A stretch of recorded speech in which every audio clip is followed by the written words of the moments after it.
So today we are joined with our friend and teacher Sharon. We're going to be giving you guys some tools to test your Chinese ability.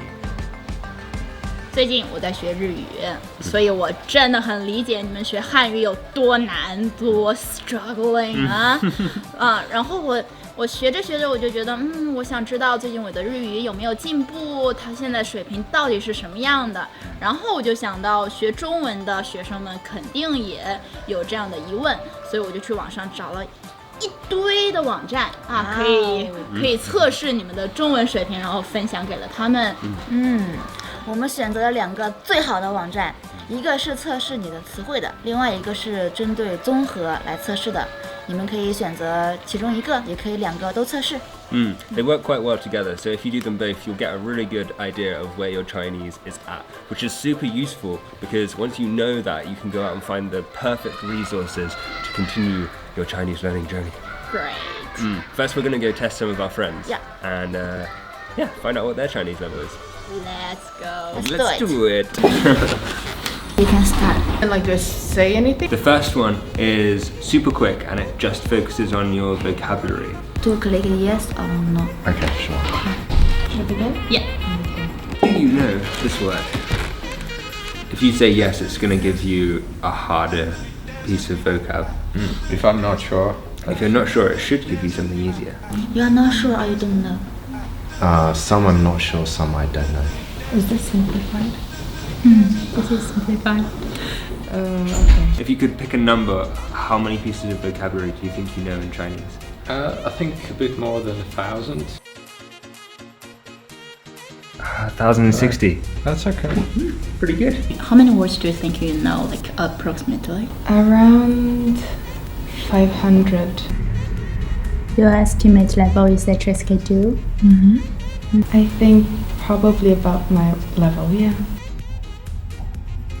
Oh, Okay. here we are. Okay. HSK1. Oh, I didn't know any of those. Why so quickly? If you say no to a lot, and then you say no to one of the HSK1 words, even if you know all the others, it's going to assume you don't know any HSK. I guess you'd assume it's higher than that, right? I think so, yeah. Yeah. Actually, Sharon probably knows my level.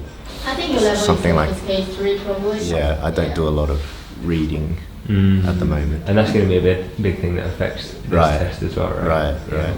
Okay, Okay. let's do Okay. the next one. Sure. Yeah, this one mainly for your ability of Chinese, your level. Mm. Yeah, not only vocabulary. You can choose the answer, or if you don't know, just click I don't know. Okay, sure.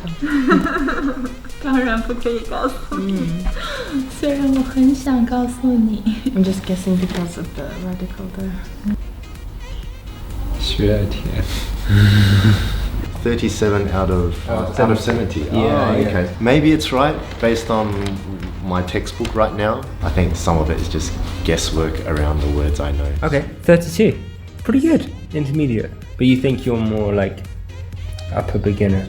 I think so. So it's a 57, upper intermediate. I don't believe it. That's B2, right? But the Boya 2 textbook we just finished says elementary. People with HSK5 sometimes they can't even read a newspaper and so on, and which is like upper intermediate or even advanced. It's like flowery.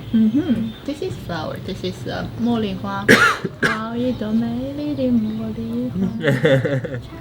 So we've started talking a little bit about the different levels and how you can grade your Chinese level. Vasily got upper intermediate, and there's also a whole string of different categories you can fall into. So for example, a beginner is classified all the way from no HSK level to HSK3. Elementary and intermediate both cross over the beginner classification. The HSK levels themselves are divided into descriptions of the Chinese learner's ability and a vocabulary count, which pretty much doubles at each level. This is why we had a test which focused on each. 我觉得他们得到的结果可能高于他们的实际水平。比如说 Vasily 他得到的是 upper intermediate， 可能他的水平现在还在 intermediate 的水平上。然后Andy 和 Pascal 他们的水平可能是 upper beginner。Andy 的水平的话，可能是在慢慢的接近 intermediate，这样子的分是比较接近于他们的实际水平的，但是网站给出的他们的水平 intermediate、beginner 这样子的这种水平范围来看的话，是比较高于他们的实际水平。Right, yeah. So maybe if you're going to be doing the second test, take it with a pinch of salt. It's probably going to overestimate your ability slightly, although it's still a good guide because it overestimated everyone's abilities slightly. The vocabulary was pretty accurate, right? 对。 But if you're going to get a result like Andy, where straight away it tells you HSK1, even though you're definitely not, maybe try it again. Just notice again, if you try it again in your browser, you're going to have to open a new incognito window or something so it doesn't mix up your data with your previous test. And we also noticed in the second test, you might have to refresh the page a couple of times to get it working. 对。 It just had a little bit of a buggy nature to it. What do you think, Ella? You've been awfully quiet pouring tea for us. 我是茶童。 If you haven't tried the test already, now might be a good time to go and try one of them or two of them so you get a rough idea, and we'll go through some resources that will be really useful for you once you know your level. Okay, so the first resource we have is Hacking Chinese. This website is awesome because it's got everything graded by level for a start, and then it also has categories, so listening, speaking, reading and writing. But my favorite part of the website is not what Ollie, the site owner, has written himself necessarily, it's the resources that he's compiled together in this section of the website, which are incredible. There's hundreds of them from all across the web, divided into the categories I just mentioned. So yeah, go over and check that out.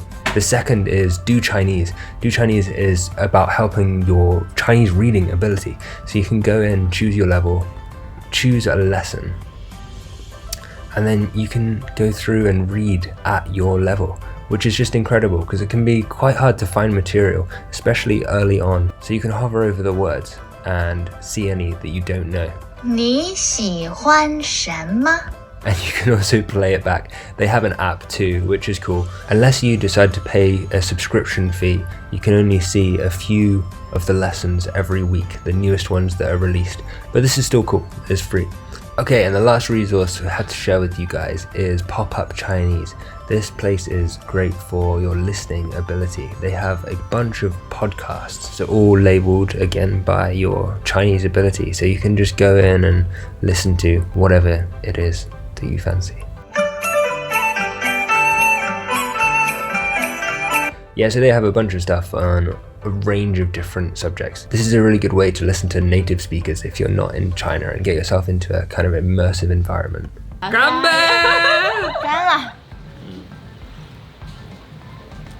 If you guys do the test, let us know how you get on down below and if you think it's accurate or not. If you like it, Give us like. if you don't like it, Give us dislike. Don't forget to subscribe if you enjoy this Subscribe. content. Or don't subscribe if you don't enjoy the content. Don't subscribe.